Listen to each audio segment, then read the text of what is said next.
Hanta virus एक ऐसा virus है जो मुख्य रूप से चूहों और दूसरे छोटे रोडेंट जानवरों से जुड़ा होता है। ये वायरस इंसानों में गंभीर बीमारी पैदा कर सकता है, खास करके फेफड़ों और किडनी पर असर डालता है। कई लोगों को शुरुआत में यह साधारण वायरल फीवर जैसा लगता है, लेकिन कुछ मामलों में यह तेजी से जानलेवा स्थिति तक पहुंच सकता है। यही वजह है कि दुनिया भर के डॉक्टर और हेल्थ एजेंसियां इस वायरस को बहुत ही गंभीरता से लेती है। ये कोई नया वायरस नहीं है, लेकिन समय समय पर इसके केसेस सामने आते रहते हैं, खास करके जहां चूहों की संख्या ज्यादा होती है या फिर सफाई की कमी होती है, वहां इसका खतरा काफी ज्यादा बढ़ सकता है। इस वीडियो से रिलेटेड डिस्क्लेमर और रेफरेंसेस आपको वीडियो के एंड में मिल जाएंगे, तो आइए इस वायरस के बारे में थोड़ा विस्तार से समझते हैं। आइए जानते हैं कि यह नाम कैसे पड़ा। हंटा वायरस नाम सुनने में थोड़ा अलग लगता है, लेकिन इसका नाम एक जगह से जुड़ा हुआ है। इस वायरस की पहचान सबसे पहले कोरिया के हंटान नाम की नदी के आसपास हुई थी। वहां सैनिकों और स्थानीय लोगों में यह अजीब तरह की बीमारी देखी गई थी, जिसमें तेज बुखार और किडनी की समस्या होती थी। बाद में वैज्ञानिकों ने जांच की और पाया कि इसके पीछे एक खास वायरस जिम्मेदार है। उसी नदी के नाम पर इस वायरस को हंटा वायरस कहा जाने लगा। यानी इसका नाम किसी वैज्ञानिक शब्द से नहीं, बल्कि एक भौगोलिक जगह से आया हुआ है। यह वायरस पहली बार दुनिया का ध्यान तब खींचता है जब कोरियन युद्ध के दौरान बहुत ही सारे सैनिक बीमार पड़ गए। उस समय डॉक्टरों को समझ नहीं आया कि क्या हो रहा है, कि अचानक इतनी गंभीर बीमारी कहां से फैल गई। कई सालों की रिसर्च के बाद वैज्ञानिकों ने चूहे और रोडेंट जानवरों के साथ इसका संबंध खोजा। इसके बाद अलग अलग देशों में भी इसी परिवार के कई वायरस मिलने लगे। हालांकि सभी वायरस के नाम अलग हो सकते हैं, लेकिन इन्हें सामूहिक रूप से हंटा वायरस परिवार में ही रखा जाता है। आज हंटा वायरस शब्द दुनिया भर में इस्तेमाल होता है और मेडिकल साइंस में यह एक महत्वपूर्ण वायरस परिवार यानी कि जो वायरस फैमिली है वो माना जाता है। अलग अलग देशों में इसके अलग अलग प्रकार पाए जाते हैं, जिनके लक्षण और उसकी गंभीरता थोड़ी अलग हो सकती है, लेकिन नाम का इतिहास हमें यह समझाता है कि कई बार बीमारियों के नाम उनके खोजे जाने वाले स्थानों से भी रखे जाते हैं। जैसे कि कुछ और वायरस और बीमारियां के नाम भी उन जगहों से जुड़े हुए होते हैं, वैसे ही हंटा वायरस नाम भी हंटान नदी से जुड़ा हुआ है। आइए समझते हैं कि यह वायरस कैसे फैलता है। हंटा वायरस मुख्य रूप से संक्रमित चूहों और दूसरे रोडेंट जानवरों के जरिए फैलता है। जब ये जानवर पेशाब, मल या लार छोड़ते हैं तो उनमें वायरस मौजूद हो सकता है। समय के साथ यह गंदगी सूख जाती है और छोटे छोटे कण हवा में उड़ने लगते हैं। अगर कोई इंसान उस जगह पर जाता है और सांस के जरिए उन कणों को अंदर ले लेता है तो वायरस शरीर में प्रवेश कर सकता है। यही वजह है कि बंद कमरे, पुराने गोदाम, स्टोर रूम, खेतों या लंबे समय तक बंद पड़े घरों की सफाई करते समय आपको ज्यादा सावधानी रखने को कहा जाता है। कई बार लोग सोचते हैं कि सिर्फ चूहों को छूने से ही वायरस फैलता है, लेकिन असली खतरा उनके छोड़े हुए कणों में भी हो सकता है। अगर किसी जगह पर चूहों का ज्यादा आना जाना हो और वहां सफाई ठीक से न हो रही हो तो संक्रमण का जोखिम काफी ज्यादा बढ़ सकता है। खास करके झाड़ू लगाने से या फिर सूखी गंदगी साफ करने के दौरान वायरस जो होते हैं वो उसके कण होते हैं हवा में फैल सकते हैं। इसलिए हेल्थ एक्सपर्ट सलाह देते हैं कि ऐसी जगहों की साफ सफाई करते समय पहले डिसइंफेक्टेंट स्प्रे करें, फिर दस्ताने और मास्क पहनकर ही इसकी साफ सफाई करें। कुछ मामलों में संक्रमित रोडेंट के काटने से भी वायरस फैल सकता है। हालांकि यह तरीका कम सामान्य माना जाता है, लेस कॉमन माना जाता है। इसके अलावा दूषित खाना या फिर पानी भी जोखिम बढ़ा सकता है अगर वह रोडेंट की गंदगी के संपर्क में आया हो। खेती, जंगल, कैंपिंग या फिर पुराने भवनों में काम करने वाले लोगों को ज्यादा सावधानी रखने की जरूरत होती है। अच्छी सफाई, चूहों को घर से दूर रखना और सुरक्षित तरीके से सफाई करना हंटा वायरस से बचाव का सबसे महत्वपूर्ण तरीका माना जाता है। अब यहाँ पर एक जरूरी सवाल आता है कि क्या यह वायरस इंसान से इंसान में फैल सकता है क्या? देखिए, ज्यादातर मामलों में हंटा वायरस इंसान से इंसान में नहीं फैलता। इसका मुख्य स्रोत संक्रमित चूहे और रोडेंट जानवर ही होते हैं। यानी अगर किसी व्यक्ति को हंटा वायरस हो गया है तो सामान्य संपर्क जैसे कि उनके साथ बैठना, बातें करना, खाना शेयर करना, हाथ मिलाना आमतौर पर संक्रमण का कारण नहीं बनता। यही वजह है कि इसे कोविड जैसी तेजी से फैलने वाली वायरस जो बीमारी है उस तरह नहीं माना जाता। फिर भी डॉक्टर संक्रमित व्यक्ति की निगरानी करते हैं, क्योंकि कुछ विशेष प्रकार के हंटा वायरस में सीमित यानी कि लिमिटेड मानव से मानव में जो फैलाव है वो देखा गया है। दक्षिण अमेरिका में पाए जाने वाले एंडीज प्रकार के हंटा वायरस में कुछ मामलों में इंसान से इंसान संक्रमण की संभावना भी देखी गई थी। वैज्ञानिकों ने पाया कि संक्रमित व्यक्ति के बहुत ही नजदीकी संपर्क में रहने वाले लोगों में भी बीमारी हुई। हालांकि ऐसे मामले बहुत ही कम, बहुत ही रेयर है और यह हर प्रकार के हंटा वायरस में नहीं देखे जाते। दुनिया के अधिकांश हिस्सों में मिलने वाले हंटा वायरस सीधे रोडेंट से ही फैलते हैं, इसलिए सामान्य जनता के लिए सबसे बड़ा खतरा संक्रमित चूहों वाला वातावरण होता है, न कि मरीज के संपर्क में आने से। फिर भी अगर किसी व्यक्ति को हंटा वायरस होने की पुष्टि हो जाए, कंफर्मेशन मिल जाए, तो डॉक्टर सावधानी बरतने की सलाह देते हैं। अस्पतालों में मेडिकल स्टाफ मास्क, ग्लव्स और दूसरे सुरक्षा उपायों का इस्तेमाल करते हैं ताकि किसी भी संभावित जोखिम से बचा जा सके।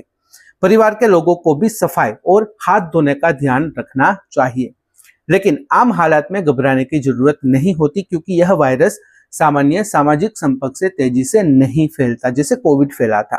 असली बचाव चूहों और उनकी गंदगी से दूरी बनाकर रखने में ही है। अब बात करते हैं इस वायरस के मुख्य प्रकारों के बारे में। हंटा वायरस कोई एक अकेला वायरस नहीं, बल्कि यह वायरस का एक बड़ा परिवार, बड़ा समूह है। इसके कई प्रकार दुनिया के अलग अलग हिस्सों में पाए जाते हैं। हर प्रकार अलग रोडेंट जानवरों से जुड़ा हुआ हो सकता है और उसके लक्षण भी थोड़े अलग हो सकते हैं। कुछ प्रकार फेफड़ों को ज्यादा नुकसान पहुंचाते हैं, जबकि कुछ किडनी पर ज्यादा असर डालते हैं। इसलिए डॉक्टर बीमारी की पहचान करते समय यह जानने की कोशिश करते हैं कि मरीज किस क्षेत्र में से आया है और किस प्रकार के वायरस की संभावना उसे हो सकती है। अमेरिका में पाए जाने वाले हंटा वायरस अक्सर HPS यानी कि हंटा वायरस पल्मोनरी सिंड्रोम पैदा करते हैं। इसमें फेफड़ों में तेजी से सूजन और सांस लेने में गंभीर परेशानी हो सकती है। सिन नोम्ब्रे नाम का वायरस इसका एक प्रमुख उदाहरण है। दूसरी तरफ यूरोप और एशिया में पाए जाने वाले कुछ प्रकार HFRS यानी कि haemorrhagic fever with renal syndrome नाम की बीमारी पैदा करते हैं, जिनमें किडनी ज्यादा प्रभावित होती है। हंटान, डोब्रावा और पुमाला जैसे वायरस इसी समूह में आते हैं। इस प्रकार की गंभीरता अलग अलग हो सकती है। कुछ वायरस हल्के लक्षण पैदा कर सकते हैं, जबकि कुछ जानलेवा साबित हो सकते हैं। वैज्ञानिक लगातार नए प्रकारों पर रिसर्च कर रहे हैं, क्योंकि अलग अलग देशों में अलग अलग रोडेंट प्रजातियां होती हैं जिससे यह फैलता है।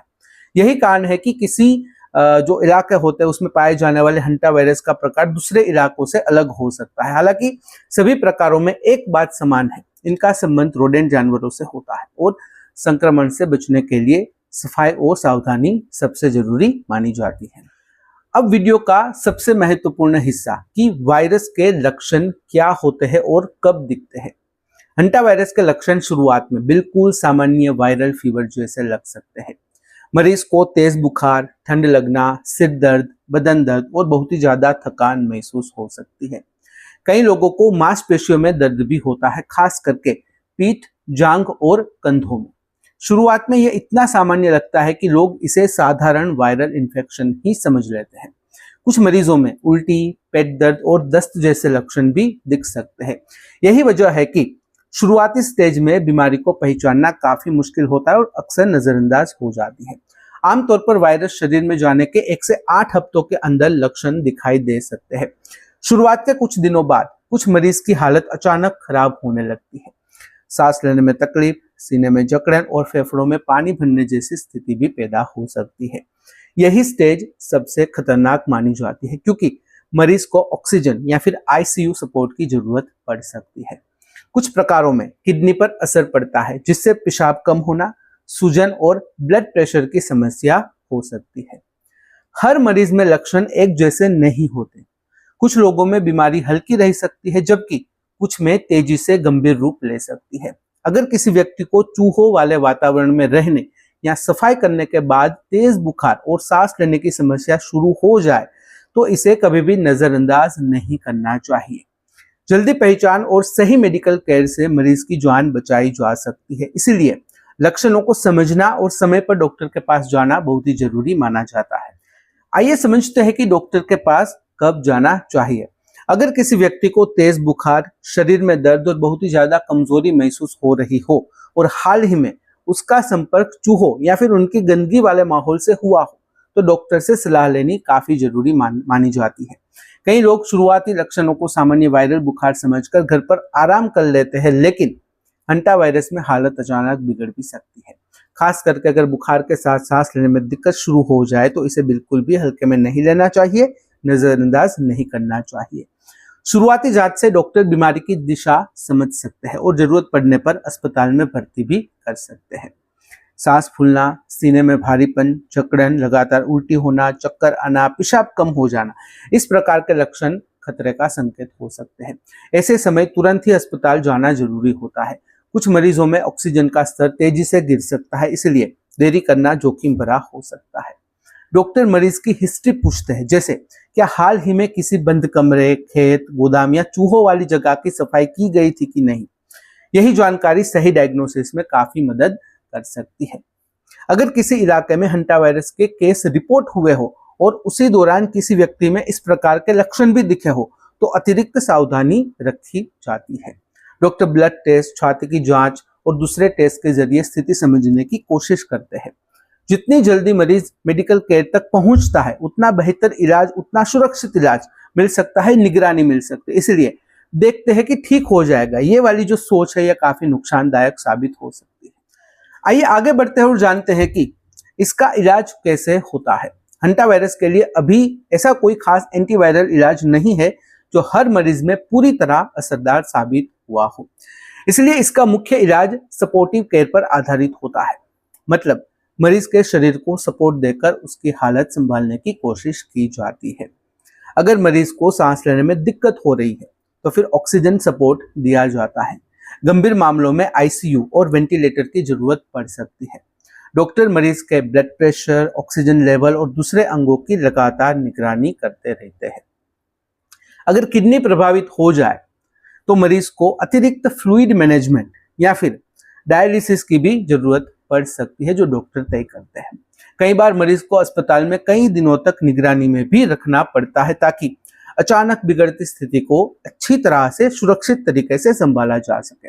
शुरुआत में बीमारी को जल्दी पहचान लेना बहुत ही महत्वपूर्ण होता है, क्योंकि समय पर सपोर्टिव केयर मिलने से जान बचने की संभावना बढ़ जाती है। डॉक्टर मरीज की हालत के हिसाब से दवाइयां देते हैं, जैसे कि बुखार कंट्रोल करने वाली दवाइयां या फिर जरूरी मेडिकल सपोर्ट। घर पर खुद से इलाज करने या फिर इंटरनेट देखकर दवाइयां लेने की गलती कभी भी नहीं करनी चाहिए, खास करके इस प्रकार के माहौल में, क्योंकि यह बीमारी तेजी से गंभीर रूप ले सकती है। कुछ रिसर्च में अलग अलग एंटीवायरल दवाओं पर काम हुआ है, लेकिन अभी भी मुख्य भरोसा सपोर्टिव केयर पर ही रहता है। इसलिए अगर हंटा वायरस का शक हो तो सबसे जरूरी कदम है जल्दी अस्पताल पहुंचना और डॉक्टर की निगरानी में इलाज करवाना। आइए समझते हैं कि इस वायरस से बचाव कैसे हो सकता है। हंटा वायरस से बचाव का सबसे महत्वपूर्ण तरीका है चूहों और जो रोडेंट जानवर है उनसे दूरी बनाए रखना। घर, गोदाम, खेत और स्टोर रूम को साफ रखना बहुत ही जरूरी माना जाता है। जहां चूहों के रहने की संभावना हो वहां पर खाना खुला नहीं छोड़ना चाहिए और कूड़े को ढक्कन वाले डिब्बों में ही रखना चाहिए। अगर घर में चूहों के बिल या फिर गंदगी दिखाई दे तो तुरंत सफाई करनी चाहिए। दरवाजों और दीवारों में छोटे छेद बंद करने से भी चूहों की जो एंट्री होती है वो कम हो जाती है। किसी बंद कमरे या फिर लंबे समय से इस्तेमाल न की गई जो जगह होती है वहां सफाई करते समय खास सावधानी रखनी चाहिए। सूखी गंदगी पर सीधे झाड़ू लगाने से वायरस के कण हवा में उड़ सकते हैं, आपके नाक में जा सकते हैं, आपके शरीर में जा सकते हैं। इसलिए पहले डिसइंफेक्टेंट से या फिर ब्लीच वाला जो पानी होता है उसे स्प्रे करना चाहिए। सफाई करते समय मास्क और ग्लव्स पहनना चाहिए। अगर जगह पर बहुत ही ज्यादा चूहों की गंदगी हो तो प्रोफेशनल सफाई सहायता लेना ज्यादा सुरक्षित माना जाता है। कैंपिंग, खेती या फिर जंगल वाले क्षेत्रों में रहने वाले लोगों को भी सतर्क रहना चाहिए। जमीन पर सीधे सोने से बचना और खाने पीने की चीजों को सुरक्षित रखना जरूरी है। बच्चों को भी चूहों से दूर रहने की आदत सिखानी चाहिए। अच्छी सफाई, सुरक्षित भोजन और सावधानी ही हंटा वायरस से बचने का सबसे प्रभावी तरीका माना जाता है। अभी इसका कोई आम वैक्सीन हर देश में उपलब्ध नहीं है, इसलिए बचाव ही सबसे बड़ा हथियार है। एक और बात जो आपको जाननी चाहिए कि अचानक से लोग इस वायरस के बारे में इतनी ज्यादा बातें क्यों करने लगे। देखिए 2026 में सबसे ज्यादा चर्चा जिस घटना की हुई थी वह थी MV होंडियस नाम की एक एक्सपीडिशन क्रूज शिप। यह शिप अर्जेंटीना से अंटार्कटिका की यात्रा पर निकली थी। यात्रा के दौरान कुछ यात्रियों में तेज बुखार, कमजोरी और सांस लेने की गंभीर परेशानी देखी गई। शुरुआत में इसे सामान्य इन्फेक्शन माना गया, लेकिन बाद में जांच में हंटा वायरस, खास करके एंडीज प्रकार का संक्रमण सामने आया। धीरे धीरे कई लोग बीमार पड़े और कुछ यात्रियों की मौत भी हो गई। इसके बाद दुनिया भर की हेल्थ एजेंसियों ने इस घटना को गंभीरता से लेना शुरू कर दिया। यह मामला इसलिए ज्यादा डरावना बन गया क्योंकि एंडीज हंटा वायरस उन गिने चुने प्रकारों में से है जिनमें सीमित इंसान से इंसान संक्रमण की संभावना देखी गई है। शिप पर करीब 140 से ज्यादा यात्री और क्रू मेंबर मौजूद थे, इसलिए कई देशों ने अपने नागरिकों को विशेष मेडिकल फ्लाइट से वापस बुलाया। स्पेन के टेनेरिफ क्षेत्र में शिप को रोका गया और यात्रियों की जांच की गई, आइसोलेशन किया गया, क्वारंटीन शुरू किया गया। अमेरिका, फ्रांस, ब्रिटेन, आयरलैंड और दूसरे देशों ने अपने नागरिकों की निगरानी शुरू कर दी। डॉक्टर और WHO यानी कि वर्ल्ड हेल्थ ऑर्गेनाइजेशन ने साफ कहा कि यह कोविड जैसी तेजी से फैलने वाली महामारी नहीं है, लेकिन फिर भी सतर्क रहना जरूरी है। जांच में यह भी देखा गया कि संक्रमण की शुरुआत संभवतः उस इलाके से हुई जहां रोडेंट जानवरों में हंटा वायरस पहले से मौजूद था। कुछ रिपोर्ट्स के मुताबिक शिप की यात्रा अर्जेंटीना से शुरू हुई थी, जहां हंटा वायरस के केस पहले भी देखे जाते रहे हैं। इस घटना के बाद दुनिया भर में क्रूज शिप्स, बंद जगह और रोडेंट कंट्रोल को लेकर नई सावधानियां अपनाने की बात शुरू हो गई। हेल्थ एजेंसियों ने लोगों को घबराने के बजाय सही जानकारी और सफाई पर ध्यान देने की सलाह दी। अब वीडियो के आखिरी हिस्से में समझते हैं कि हमारे देश यानी कि भारत में इस वायरस की क्या स्थिति है। मई 2026 तक भारत में हंटा वायरस का कोई भी पक्का मामला सामने नहीं आया है, इसलिए फिलहाल देश में इसका कोई बड़ा खतरा नहीं माना जा रहा। हालांकि क्रूज शिप MV होंडियस पर काम करने वाले भारत के 2 क्रू मेंबर एंडीज वायरस से पॉजिटिव पाए गए थे, लेकिन उनमें बीमारी के कोई भी लक्षण देखने को नहीं मिले थे, इसलिए इस घटना को एक अलग और सीमित मामला माना गया। हालांकि कुछ रिसर्च और सीमित केस रिपोर्ट्स में यह संकेत मिले कि भारत में भी कुछ रोडेंट जानवरों में हंटा वायरस जैसे वायरस मौजूद हो सकते हैं, जो हमें पता होने चाहिए। लेकिन आम जनता में इसके बड़े पैमाने पर फैलने के प्रमाण बहुत ही कम है, इसलिए भारत में यह बीमारी अभी भी दुर्लभ मानी जाती है, रेयर मानी जाती है। भारत जैसे बड़े और विविधतापूर्ण देश में जो ग्रामीण इलाके होते हैं, खेत, फिर खराब सफाई वाले क्षेत्र होते हैं, उनमें रोडेंट जानवरों की संख्या ज्यादा हो सकती है, इसलिए वैज्ञानिक समय समय पर निगरानी और रिसर्च करते रहते हैं। कई बार वायरल फीवर के मामलों में सही जांच न होने के कारण बीमारी की पहचान काफी मुश्किल हो जाती है। यही वजह है कि हेल्थ एक्सपर्ट निगरानी और लैब टेस्टिंग को मजबूत करने की बात करते हैं। हालांकि अभी तक भारत में हंटा वायरस को लेकर व्यापक डर या कोई महामारी जैसी स्थिति नहीं बनी है। फिर भी सावधानी जरूरी है, खास करके उन लोगों के लिए जो गोदाम, खेत, पशु चारा स्टोर या फिर बंद जगह में काम करते हैं। अगर किसी व्यक्ति को चूहे वाले माहौल के बाद तेज बुखार और सांस की समस्या हो तो डॉक्टर को पूरी जानकारी देना जरूरी है। भारत में जागरूकता अभी भी कम है, इसलिए सही जानकारी लोगों तक पहुंचाना बहुत ही ज्यादा महत्वपूर्ण माना जाता है। अच्छी सफाई और रोडेंट कंट्रोल भारत में भी बचाव का सबसे जरूरी हिस्सा है। तो यह थी सामान्य जानकारी हंटा वायरस के बारे में। अगर इस वीडियो से रिलेटेड कोई भी सवाल है, कमेंट में बेझिझक पूछ सकते हो। कमेंट में अगर आप अनकंफर्टेबल हो, डायरेक्टली मुझे मेल कर सकते हो qa.hm@gmail.com पर। तो फिलहाल इस वीडियो में बस इतना ही। आज का वीडियो ध्यान से देखने और सुनने के लिए आपका धन्यवाद। जय हिंद, जय भारत।